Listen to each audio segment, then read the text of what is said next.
તમે જુઓ, હું તમને સમજાવું સાહેબ, આપણે સ્કૂલ કોલેજોમાં શું કરીએ છીએ તમે જુઓ. મારો ફોટો છે ને હંમેશા હસતો જ આવે. કેમ? હું જેને જોઉં બધા દિવેલ પીધેલા જો એમ. મજા નથી. 2 કરોડની ઓડી ગાડી હોય ને મર્સિડીઝ તોય ખેંચેલું જોયો, અને પેલો રિક્ષા વાળો બેસી જા. તમે બદલી કાઢો તો ખબર જ ના પડે મર્સિડીઝ કોની ને રિક્ષા કોની. કોઈ હસતું નથી. ભગવાને મનુષ્ય બનાયા એટલે બનાયા કે પૃથ્વી પર જા, મસ્ત જીવ, અને મેં તને જન્મ આપ્યો છે, યોગ્ય જગ્યાએ આપ્યો છે. હવે તું સાબિત કર કે તું યોગ્ય જગ્યાએ છે. પણ આના માટેનું શિક્ષણ આપણને મળતું નથી. આપણી સ્કૂલ કોલેજો શું કરે છે સાહેબ? પહેલા, બીજા, ત્રીજા નંબરનું બહુમાન કરે છે. અલા છેલ્લા 3 નંબરનું શું? એ નક્કામાં કચરો બધો. એ 3 જણ જ સૌથી મહત્વના હોય છે. મારા જેવા લોકો ત્યાં જ ઉભા હોય છે, એ કોઈને ખબર જ નથી. આપણે ડોક્ટરો જોઈએ છીએ, એન્જિનિયરો, ચાર્ટર્ડ એકાઉન્ટન્ટ, કંપની સેક્રેટરી. હું કહું છું એ 20% લોકો સિવાય જે 80% લોકો છે, સૌથી છેલ્લા નંબર વાળા, એ પણ જીવનમાં બહુ જબરજસ્ત સફળતા મેળવી શકે છે, પણ સાલું એવું કોઈ એજ્યુકેશન નથી. એટલે સાહેબ મેં નક્કી કર્યું છે કે આવનારા 5 વર્ષોમાં ગુજરાતની 33 જિલ્લાઓમાં 33 સ્કૂલો અને 4 સૌથી મોટી યુનિવર્સિટીઓ હું બનાવવા જઈ રહ્યો છું સાહેબ. મોટામાં મોટી યુનિવર્સિટીઓ. આ તમારા સમાજને ખાસ લાગુ પડે છે એટલે અહીં કહેવા આવ્યો છું. મારી સ્કૂલ યુનિવર્સિટીના નિયમો સાંભળી લો. મારી સ્કૂલ યુનિવર્સિટીમાં 3 ટ્રાયલ વાળાને સૌથી પહેલા એડમિશન આપવામાં આવશે. પછી 2 ટ્રાયલ, 1 ટ્રાયલ, 35%, 36%, 40% એડમિશન ક્લોઝ. સૌથી જે ડબ્બા હોય ને, સૌથી કાચા, એ લોકોમાં સૌથી વધુ તાકાત હોય છે. એ સાલી કોઈને ખબર જ નથી. બીજો નિયમ, મારી સ્કૂલ કોલેજમાં એવા 40 જાતના કોર્સ ભણાવવામાં આવશે જે આજની કોઈ સ્કૂલ કોલેજોમાં નહીં હોય. અને પછી જયારે 5 વર્ષે આ છોકરાઓ બહાર નીકળશે, એમને કોઈ પણ જાતનું સર્ટિફિકેટ પણ આપવામાં નહીં આવે. કેમ? કે જેથી નોકરીઓ ના કરે, પોતાનો ધંધો શરૂ કરે. આવા લોકો આપણે પેદા કરવાના. આ આપણને ખબર જ નથી. અને પછી તમે જુઓ સાહેબ કેવી પિસ્તોલો તૈયાર થાય. હમ સાલા લાઈન में खड़ा नहीं रहेंगे, हम खड़े रहेंगे, लाइन वहीं से शुरू करेंगे. આવા લોકો પેદા કરવાના છે. અહીં ઘણા બધા બિલ્ડરો બેઠા છે. કન્સ્ટ્રક્શન લાઈનમાં જોડાયેલા લોકોને વિનંતી કરું છું કે મારી સ્કૂલ યુનિવર્સિટી માટે તમારી પાસે કોઈ જમીન હોય, તમે કોઈ મદદ કરવા માંગતા હોય, તો આપણે લોક ભાગીદારીથી કરીશું. અને તમે જેટલી મદદ કરશો એટલા ટકામાં તમારા સમાજના છોકરાઓને ત્યાં આગળ ભણાવવા સૌથી પહેલો પ્રેફરન્સ આપવામાં આવશે. આવું વિચારી શકાય. કેમ કે આ છે નીચેના લોકો માટે, હોશિયાર લોકો માટે નથી. આપણે લોકો ગરીબ સમાજના લોકો છીએ. આપણા છોકરાઓ તૈયાર થાય આવી સ્કૂલ કોલેજો બનાવવાની જરૂર છે. એવું થતું નથી, એટલે બધા દિવેલ પીધેલા ફરે છે. બીજી વાત, હું જયારે આજે ઘણા સરસ સમાજના છોકરાઓને જોઉં છું, આપણા સમાજના પાનના ગલ્લે ઉભા હોય, 3 બટન ખુલ્લા હોય, પહોળીઓ દેખાતી હોય, 1લી, 2જી, 3જી, અને હાથમાં મસાલો હોય, સિગરેટ હોય. પછી કે દેશ માટે કોક કરવું છે. અલા તારા માટે કર, દેશ છો ચૂલામ જતો, તું તારું કર. સાહેબ આપણને ખબર જ નથી. તમે જે વ્યસનો કરો છો ને, પાન, મસાલા, ગુટકા, દારૂ, એ તમે ભગવાનને, માતાજીને શું કહો છો ખબર છે? જો તે મને ટોપ આલ્યું ને, હું કેવું બગાડીને આપું છું. આ તમે ભગવાનને કહો છો? સાહેબ હાથ જોડીને કહું છું, 1% બી આપણી જાતને ચાહતા હોય ને, તો વ્યસનો છોડી દેજો. ભગવાન કદી માફ નહીં કરે. એક તો માંડ આપણે ઉભા થયા છે. આ આપણી અંધશ્રદ્ધાઓ, અફીણ કસુંબાઓ ચાલે, સિગરેટો ચાલે, બીડીઓ ચાલે.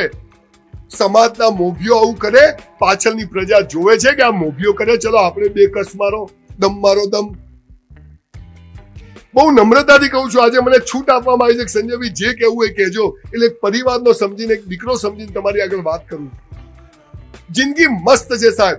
તમે જુઓ, એક દાદા એક નાનકડી જગ્યામાં એક નાનકડું કામ ચાલુ કર્યું હતું. આજે કેટલું મોટું વિશાળ વટ વૃક્ષ બની ગયું. આપણી પાસે ભગવાને બધી શક્તિઓ આપી છે, પણ આપણને ખબર જ નથી કે આ શક્તિઓ છે શું. તમે જુઓ, એક 10 માળની ટાંકી બધી નરેન્દ્રભાઈ મોદી કૂદકો મારે ખાલી તો નીચે પડે કે ઉપર જાય? નીચે પડે. સોનિયા ગાંધી પડે તો, કેજરીવાલ પડે તો, અને એક બે દેશી દારૂની થેલી મારીને આવે તો એ બી નીચે જ પડે ને. અચ્છા, નરેન્દ્રભાઈ મોદી આમ ધીમે ધીમે પડે, આમ વડાપ્રધાન છે, અને સોનિયા ગાંધી તો ઉપર જ જાય, સ્ત્રી સશક્તિકરણ, અને કેજરીવાલ તો લટકી જ જાય. આવું થાય કેમ ના થાય? તો જમીનમાં એક ગુરુત્વાકર્ષણનું બળ છે, એક તાકાત છે ભગવાનની, એ બધાને નીચે જ ખેંચે. એનો મતલબ શું થયો? તમે હિંમત કરો, ભગવાન મદદ કરે. તમે સાહસ કરો, એ તમને મદદ કરે. આ કુદરતી શક્તિ છે, એ બધા માટે સરખી રીતે કામ કરે છે. એ વાણિયા બ્રાહ્મણ કોઈના બાપની જાગીર નથી. એ બધા જે મદદ કરે, ઈમાનદારીથી મદદ કરે, એની મદદ કરે. તમે બધા ઓક્સિજન લો છો, શ્વાસમાં લો છો, એ દેખાય છે? એવું હોય રબારીઓનો લીલા કલરનો, મુસલમાનોનો પીળા કલરનો, બોભણોનો સફેદ, એવું હોય? ઓક્સિજન ઓક્સિજન છે. એનો મતલબ જેને જેટલો લેવો એટલો લો, મફત. એક બીજી એવી શક્તિ છે જે દેખાતી નથી પણ છે, અને બધા માટે સરખી રીતે કામ કરે છે.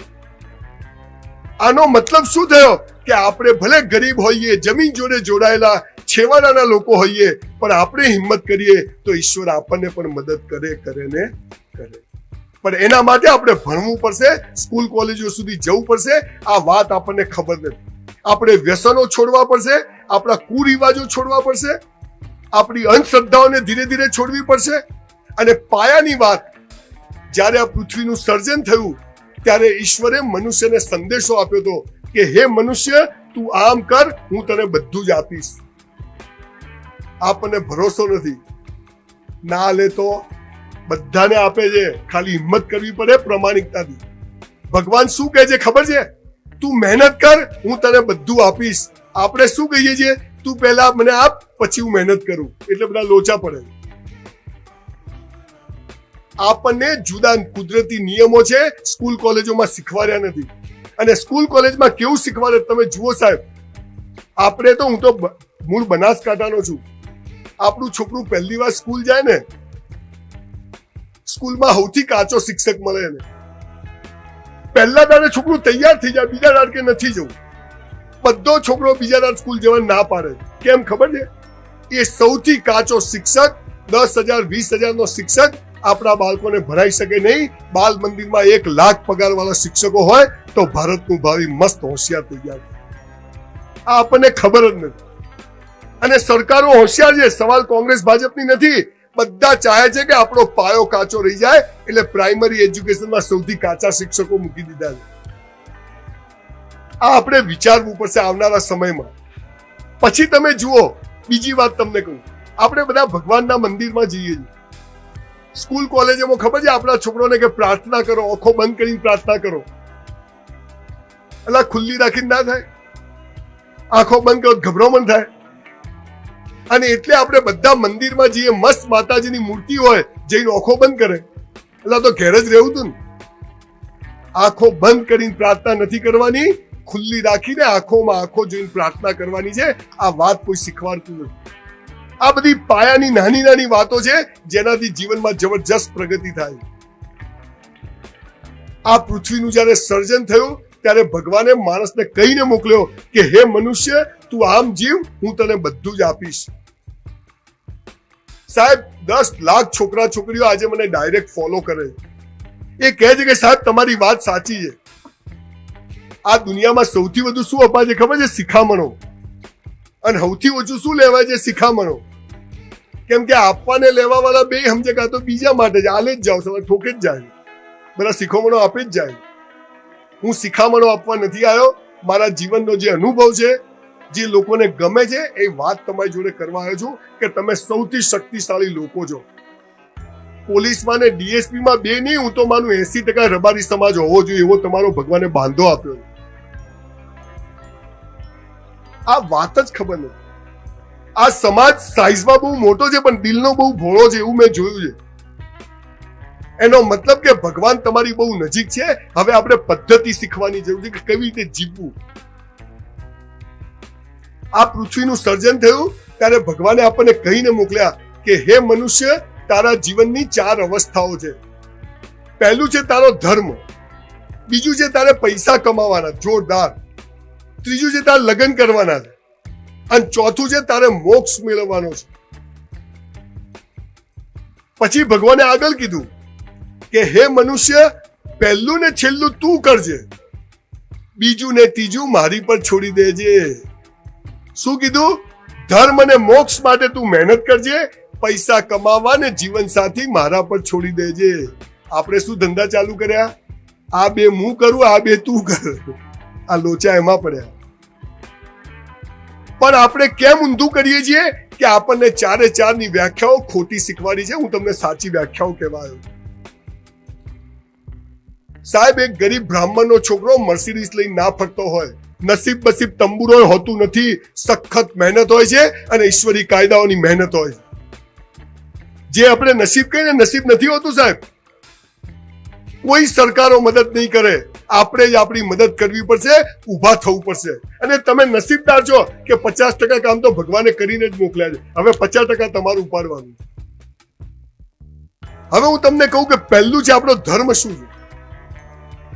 આપણો પહેલો ધર્મ શું છે ખબર છે? જેને સુખી થવું છે, પૈસા કમાવા છે, ટોપ પર જવું છે.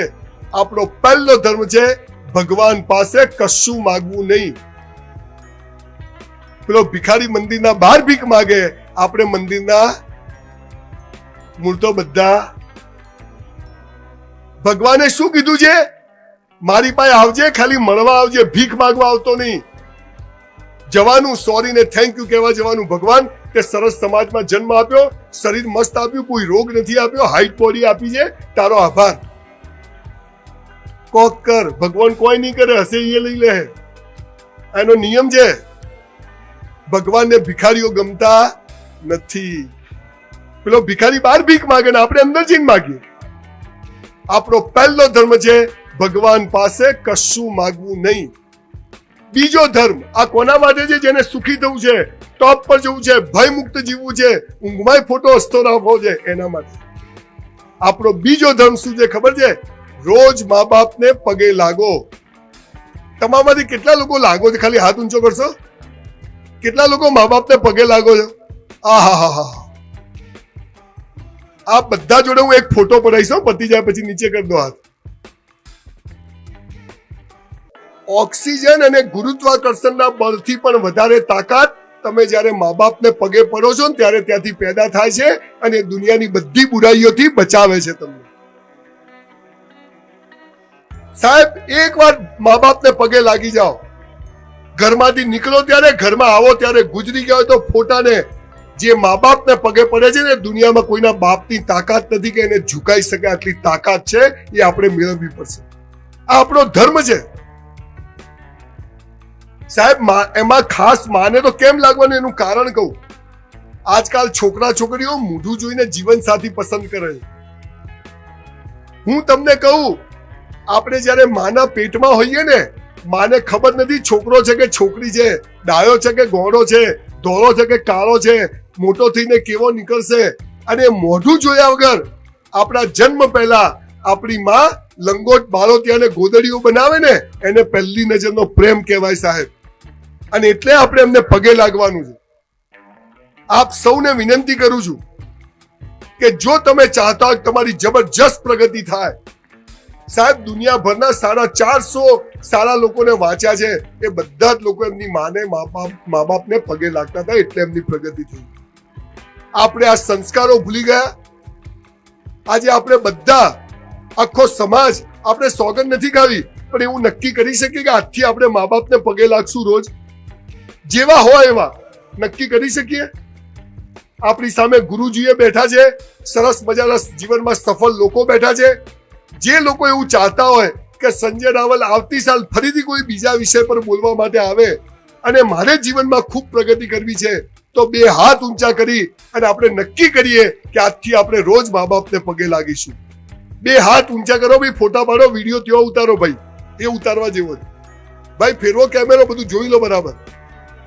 બરાબર ઊંચો રાખજો. ભૂલો ભલે બીજું બધું, મા બાપને ભૂલશો નહીં. અગણિત છે ઉપકાર એના, એને વિસરશો નહીં. લાખો લડાવ્યા લાડ તમને, કોણ સૌ પૂરા કર્યા. આપ સૌનો ખૂબ ખૂબ આભાર કે તમે મારી વાતને સમર્થન આપ્યું. જુઓ, માતાજી ખાઈ જશે હો. ગુરુજીની હાજરીમાં હાથ ઊંચા કર્યા છે. હા, માતાજી છોડશે નહીં કોઈને. ત્રીજો ધર્મ, અહીંયા ગુરુજીએ બેઠા છે, આપણા ધર્મના ઉપરના લેવલના લોકો બેઠા છે. આપણો ત્રીજો ધર્મ શું છે ખબર છે? આપણા જે ગુરુ હોય ને, પણ ગુરુ કોને કહેવાય એની પહેલા વ્યાખ્યા સમજી લો.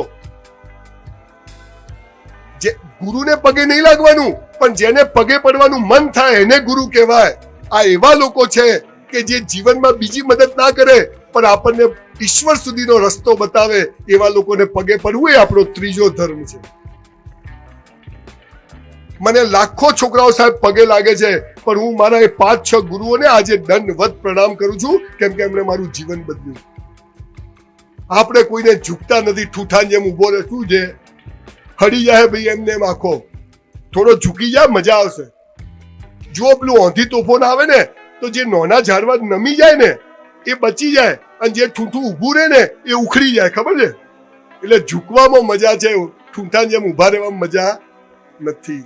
આપણો ત્રીજો ધર્મ છે કે આપણા ગુરુઓને આપણે પગે લાગવું જોઈએ. ચોથો ધર્મ, આ શરીર કોનું? આપણું કે ભગવાનનું? આપણું. આનો ધર્મ શું? આ પાન મસાલા ગુટકા અફીણ લગાવો, દારૂ.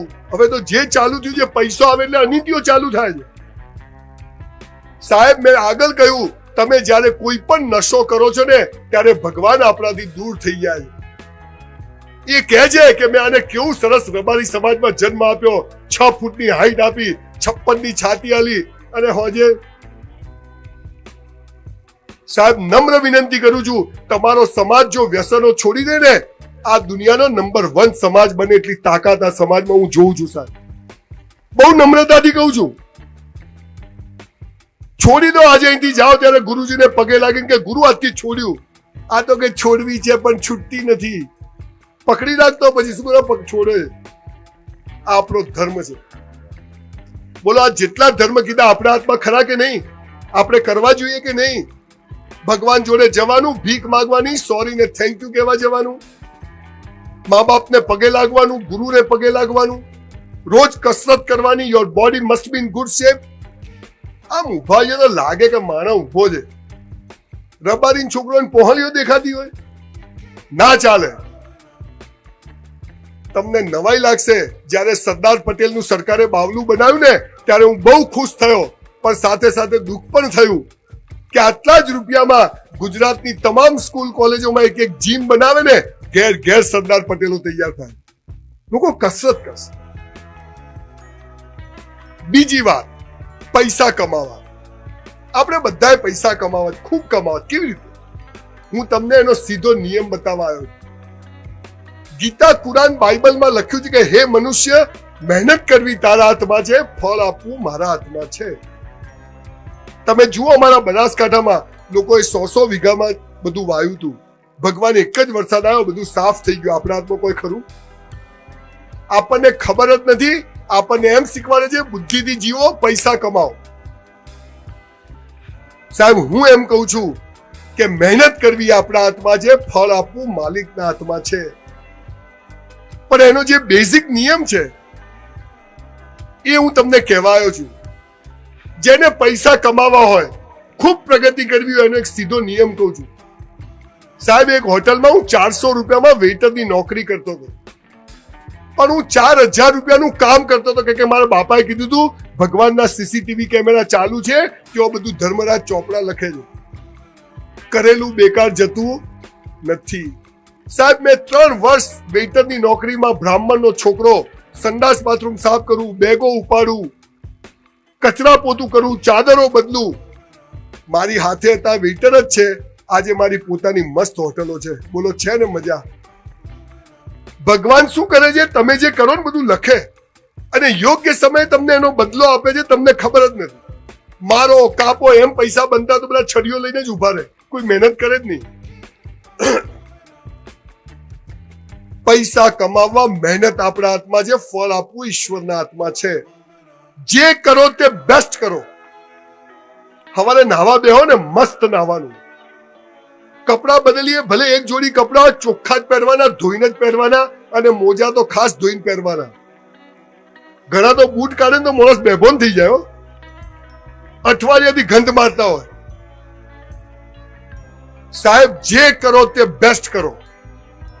જમવા બેસો, એક દાણો હેઠું નહીં મૂકવાનું. આ તો જો હમણાં અહીંયા ભોજન રાખ્યું ને પછી થાળીઓ ભરે બાપુ, દે ઠોક, અને પછી કે ગેસ થઈ ગયો. સાલા બાટલો થઈ જશે, ગેસ નહીં. સાહેબ આજે સમાજે એ પણ નક્કી કરવું પડશે. પહેલા તો ખબર છે કોઈ મરી જાય પછી તમારે ત્યાં બેસવાનો રિવાજ છે, ખાવા બેસે. હું તો નમ્રતાથી કહું છું કે ખરેખર સમય સાથે આમાં પણ ગુરુજીઓ કંઈક બદલાવ લાવવાની જરૂર છે. સાહેબ તમે લોકો જે જમણવારમાં હેઠું મૂકો છો ને, કોઈ ગરીબ ઓમનની છોકરીના લગ્ન થઈ જાય. સમાજે એવી ટીમ બનાવવી પડશે કે કોઈના પણ ત્યાં જમણવાર હોય ને, સમાજના 20 યુવાન છોકરાઓ ત્યાં ઉભા રહેશે અને જે હેઠું મૂકે ને એના ખિસ્સામાં ભર દો, લઈ જાય કે ઘેર, અને 500 રૂપિયા દંડ. આપણો ચોથો ધર્મ છે આપણું શરીર મસ્ત હોવું જોઈએ.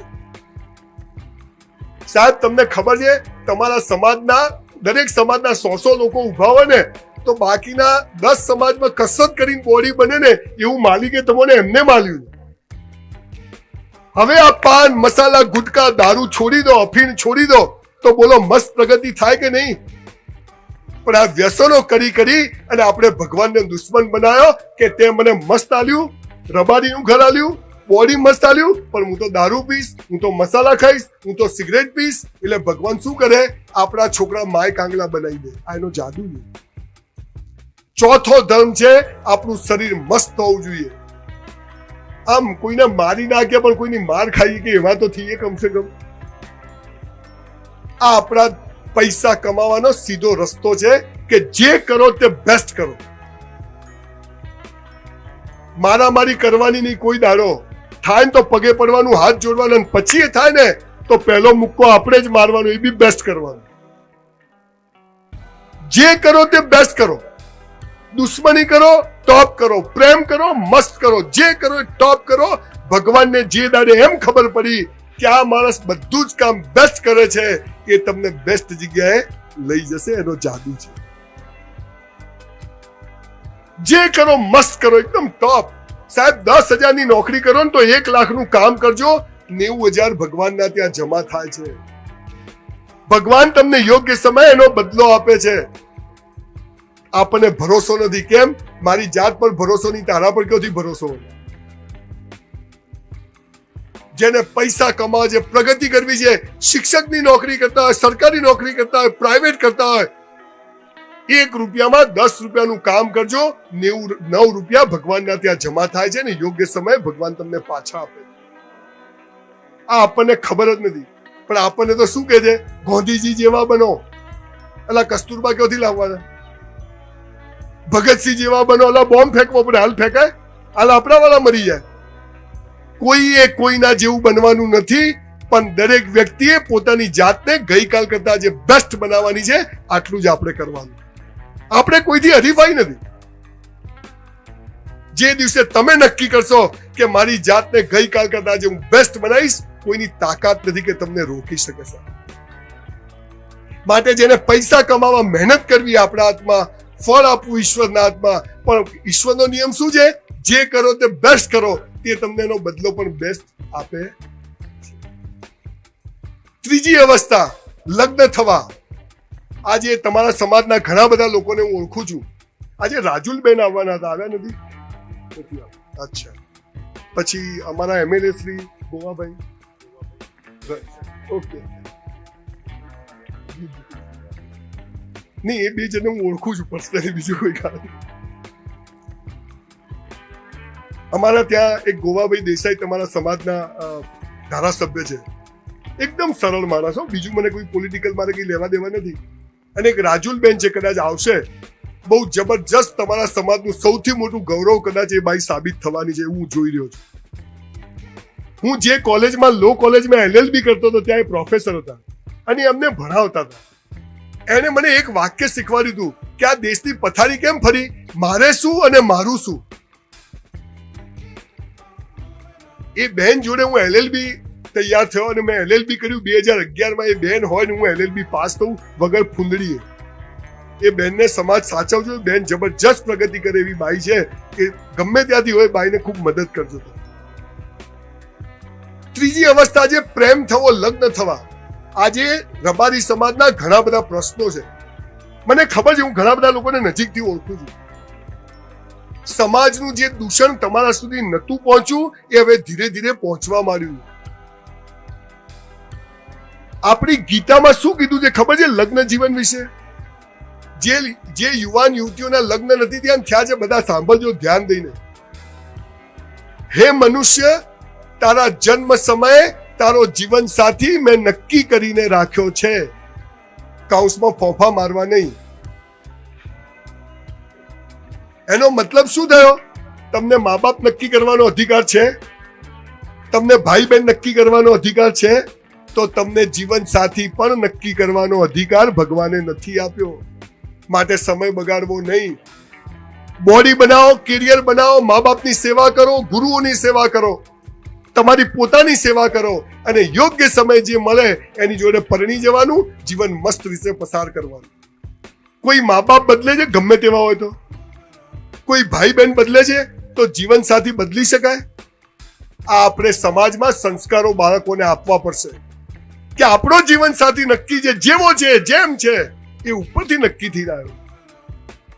આ સમજાવશો ને તો તમારા સમાજનો એક પણ યુવાન જ્યારે ભણતો હશે, કોલેજમાં હશે, સ્કૂલમાં હશે, આ પ્રેમ નામના ચક્કરોમાં પડશે નહીં અને એનું બોડી અને કેરિયર બનાવશે. પણ કોઈ કહેતું જ નથી. હા લગ્ન નહીં થાય તો અલા થઈ જશે ભાઈ, બધોના ત્યાં તારા થશે. અને જેના થયા એને પૂછી લેશું ધાર મારી. અબ્દુલ કલામ અને વાજપેયીએ લગ્ન ના કર્યા કોઈ ફરક પડ્યો? આવું બધું છે જીવનમાં. મૂળ વાત શું છે કે આપણને આ ત્રીજી અવસ્થા વિશે બધા જ છોકરા છોકરીઓ પિક્ચરો જોઈને આ બધું શીખે છે. આ દેશમાં એવી બોગસ 70% ફિલ્મો બને છે કે આપણા છોકરાઓ એ જોઈને બધું જીવનમાં ઊંધું કરે છે, મેડું કરે. આપણો જીવન સાથી નક્કી છે. કેરિયર બનાવો, બોડી બનાવો અને સમાજમાં ઠરાવ કરાવો કે આપણા સમાજનો છોકરો કે છોકરી મહિને 25-50 હજાર કમાય નહીં તો એના લગ્ન કરાવશો નહીં, આવું નક્કી કરો. જો સમાજ કેવો મજબૂત તૈયાર થાય. આ કરવું પડશે સાહેબ, સમય સાથે પરિવર્તન કરવું પડશે. એક રાજા છે ને, એકવાર રાધનપુર અહીંયા અંજારમાં ફરવા નીકળ્યો તો બધા બિલ્ડિંગ પર આમ ગોલ દોરેલું અને વચ્ચોવચ્ચ તીર મારેલું. તો પેલા બધા કે આ કોણે કર્યું? તો પેલા અર્જણભાઈ કે સાહેબ એક ગોળો છે. તો કે બોલાવો. કે ગોળો તો આ શું છે? તો કે ત્યાં કર્યું. ખબર છે આપણે મેળામાં જઈએ તો પેલું ગોળ હોય, નાનું મોટું મોટું, વચ્ચોવચ્ચ મારો તો ઇનામ મળે. ખબર છે? માં તો સાલું બહાર જ જાય. બધે વચ્ચોવચ્ચ તીર. ગોળાને તો બોલાવે સ્ટેજ પર. ત્યાં કર્યું કે હાવ. તો કે હાલ કરી હાલ તો તને સેનાપતિ બનાવી દઉં.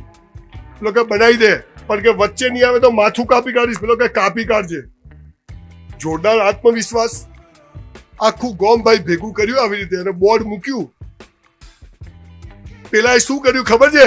પહેલા માર્યું તીર, પછી દોર્યું ગોળ. એટલે તો વચ્ચે જ આવે ને. પહેલા લગ્ન કરી લેવાના, પછી પ્રેમ કરવાનો. આ પહેલા પ્રેમ કરીને લગ્ન કરવા જાવ ને ઠેકાણું નહીં પડે. આ મારી શીખ છે મારા મોટા ભાઈ તરીકે નાના ભાઈઓને. આ જીવન મસ્ત છે. એના પાછળ જે સમય બગાડવાની યુવાન છોકરાઓ બોડી બનાવવાની ઉંમરમાં છોકરા છોકરીઓના પ્રેમમાં પડે છે અને પોતાનું જીવન બરબાદ કરે છે. સાહેબ છેલ્લા 1 વર્ષમાં 300 છોકરાઓને મેં સુસાઇડ કરતા બચાયા છે, આત્મહત્યા કરતા બચાયા છે. ખબર જ નથી. બસ મરી જવું કેમ? પેલી મને ના પાડી. હા હા કોઈ કારણ છે? આ મરી જવાની વાત છે. બધાનું થયું, આપણું બી થશે. જીવન મસ્ત છે. હસતા રહો, ખુશખુશાલ રહો, ખેલતા રહો. જીવન મસ્ત છે, પણ કોઈ કહેતું નથી. ભગવાન જે કરે તે સારા માટે. આ બીજો એક નિયમ યાદ રાખો. એક ગામમાં એક રાજાનો છોકરો હતો. તો પ્રધાન એને તલવારબાજી શીખવાડતો હતો. તો પ્રધાને તલવાર મારીને તો છોકરાનો અંગૂઠો કપાઈ ગયો. તો પેલો છોકરો કે બાપા મરી ગયો. તો પેલા રાજા તો આયા, પેલા પ્રધાને કહેલા ફોન નથી પડતું? કે સાહેબ જે થાય હારા માટે. એટલે અંગૂઠો કપાઈ ગયો હારા માટે કે હો. રાજાએ તો પેલા નોકરીમાંથી કાઢી મૂક્યો. પેલા કાકા તો લકડી લઈને ઘેર કે એ હારા માટે કાઢી મૂક્યા, ઘેર જઈને આરામ કરશો. બીજા દિવસે પેલા જંગલમાં શિકાર કરવા ગયા અને આદિવાસીઓએ પકડ્યા રાજાના છોકરાને કે તારી બલી ચડાવવાની. બલી ચડાવવા માટે સ્ટેજ ઉપર પેલા ઊંઘાડ્યો. રાજાના છોકરાને કપડા કાઢ્યા, છોણ બોણ ચોપડ્યું અને પેલો આદિવાસી જેમ કાપવા ગયો એટલે કે હા આમ તો અંગૂઠો કપાઈ ગયો છે. ભગવાનને કપાયેલી વસ્તુ ચડાવાય નહીં. ઓટ જા, પેલો તો જાય નાથો કે બચી ગયા. બીજા હાથી ઉપર પેલો નવો પ્રધાન હતો, પેલો ડોહો કાઢી મૂકેલો નવો પ્રધાન હતો, નવા પ્રધાનને ઉતાર્યો, કાપી કાઢ્યો. પેલો છોકરો ગયો ઘેર કે બાપા તમે કહેતા હતા પેલા પ્રધાનને બોલાવો, જે થાય તે હારા માટે. પેલો પ્રધાન તો આવ્યો લકડી લઈને. અલા કે તું સાચું કહેતો હતો, જે થાય હારા માટે? કે બાપુ હું તો પહેલા કહેતો હતો કે અંગૂઠો કપાઈ ગયો, મારો છોકરો બચી ગયો. અલા પણ કે મેં તને નોકરીમાંથી કાઢી મૂક્યો, એ કેવી રીતે હારા માટે? બાપુ હાથે મું હોત તો મું કપાઈ ગયો હોત. ભગવાન, માતાજી, ઈશ્વર જે કરે તે સારા માટે. આ પાવર આવી જાય. મા બાપને આપણે પગે લાગીએ, સારા ગુરુજીને પગે લાગીએ, ખૂબ કસરત કરીએ, બોડી બનાવીએ, અને પછી તમે જુઓ કોઈના બાપની તાકાત નથી કે આપણી પ્રગતિને રોકી શકે. અને ચોથી અવસ્થા છે મોક્ષ. અહીંયા બહુ સરસ મજાના સ્ટેજ પર માથી પણ વિદ્વાન લોકો બેઠા છે. મારી કોઈ ઓકાત નથી કે હું વાત કરું, પણ હું જે મોક્ષની વ્યાખ્યા સમજ્યો છું એ તમને કહું. આજે કાકાએ કેમ્પસ બનાવ્યું ને, એમને જીવતા મોક્ષ મળી ગયો. સમજો, તાળીઓ પાડો જોરદાર. એમણે ધાર્યું તો છોકરોના ઘર બનાવી દીધા હોત, કોઈક બીજું કર્યું હોત. સાહેબ મને કહો, હું હિમાલયમાં જઈને તપ કરું તો મોક્ષ મળે કે આવા 2000 સેમિનાર મફત કરું તો મોક્ષ મળે? હું 2000 સેમિનાર મફત કરું તો મોક્ષ મળે. સમાજમાં રહી, જગતમાં રહી, પોતાના માટે જીવ્યા પછી 50 વર્ષે સમાજ માટે જીવો, આને જીવતા મોક્ષ મળી જાય. આ આપણને ખબર નથી. અને એનાથી પણ આગળની વાત તમારા સમાજ માટે ખાસ કહું છું. સાહેબ તમારી પાસે 5, 10, 25 લાખ રૂપિયા ભેગા થાય, 10, 20 હજાર રૂપિયા ભેગા થાય તો કોઈ મંદિરો, મસ્જિદો, સ્કૂલોમાં આપશો નહીં. પણ તમારા પરિવારની કોઈ દીકરી કુંવાસી દુખી હોય, એના ઘેર જઈ સીધું સામાન અપાઈ દેજો, જીવતા મોક્ષ મળી જશે. આ પહેલા કરજો. આ ભગવાને કહ્યું છે, પહેલું ને છેલ્લું તું કરજે, બીજું ને ત્રીજું મારા પર છોડી દેજે. આજે આટલો મજબૂત સમાજ આટલી મોટી સંખ્યામાં બેઠો હોય, હું તો જયારે પેલી કંકોત્રી જોતો હતો તમારા ઇન્વિટેશનની, હાલું કોઈ ડિપાર્ટમેન્ટ તમે છોડ્યું નથી. બધા ડિપાર્ટમેન્ટમાં આ સમાજના લોકો. એનો મતલબ કે હવે જો સિસ્ટમેટિક પ્લાનિંગથી મહેનત કરવામાં આવે. મારા પાલનપુરમાં એ મનુભાઈ માલધારીને મળજો સાહેબ, બહુ સરસ માણસ છે.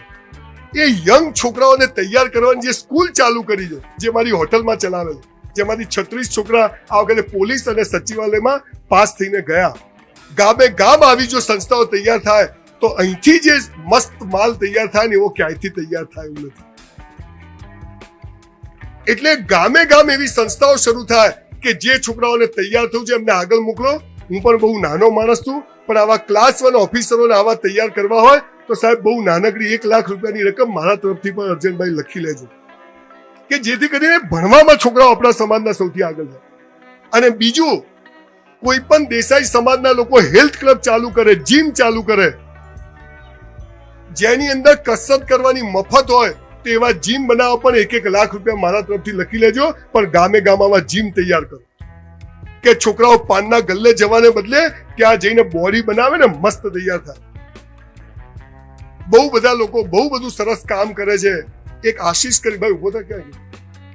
એક આ છોકરો જોરદાર તાળી પાડો, આ પણ બહુ સરસ કામ કરે છે. નડિયાદનો છે અને મારી જે યુનિવર્સિટી સ્કૂલ બનાવે એમાં મેં એને લીધો છે. મેં કીધું કે મારું શું કરશો? મેં તારી આરતી ઉતારીશ, તું આવી જા. બહુ શક્તિશાળી છોકરાઓ છે તમારા પાસે. ટૂંકમાં મારી વાત એટલી છે કે આ સમાજને ઈશ્વરે સૌથી સારું શરીર આપ્યું છે, મનુષ્ય તરીકેનો જન્મ આપ્યો છે. હવે આપણી ફરજ છે કે આપણે બાકીનું જે શિક્ષણનું કામ છે એ આપણે પૂરું કરીએ અને સમાજમાંથી મેક્સિમમ લોકો આગળ જાય. તમે જુઓ બિલ્ડરોમાં તો કેટલા બધા દેસાઈ લોકો પહોંચ્યા છે, બહુ સરસ નામ કમાયા છે. તો એમને હાથ જોડીને વિનંતી કરું છું, કરે જ છે હમણાં 30 લાખ ને 35 લાખ ને, આવા તો કોઈ આપતું નથી. સમાજ માટે આપેલું કદી બેકાર જતું નથી. 100 ગણું ભગવાન પાછું આપશે. એટલે આપો સમાજને સાથ, જેટલું અપાય. તમારે ઘઉં જોઈએ તો શું ઉગાડવું પડે? ઘઉં ઉગાડવા પડે. બાજરી જોઈએ તો બાજરી ઉગાડવી પડે. કાંટા જોઈએ તો કાંટા ઉગાડવા પડે. થુવરિયા જોઈએ તો થુવરિયા ઉગાડવા પડે. અને ગુલાબ જોઈએ તો ગુલાબ વાવવું પડે. તો માતાજી શું કરે? જે વાવો એ જ પાછું મળે ને. તો આજે તમે સમાજ માટે પ્રગતિ માટે વાવશો, ભગવાન તમારી પ્રગતિ કરશે કે નહીં કરે? માટે સમાજને આપો સાહેબ. મારી બહુ લાંબી વાતો હોય છે, આ સમાજનું જનરલ ફંક્શન છે, મને અહીંયા બોલાવ્યો, મારી એક વાત રજૂ કરવાની તક આપી. મારું વક્તવ્ય જનરલી બધા હોલમાં હોય છે. મને એકચ્યુઅલી 104 તાવ છે 3 દિવસથી, પણ મેં કમિટમેન્ટ કર્યું હતું કે હું અહીંયા ચોક્કસ આવીશ.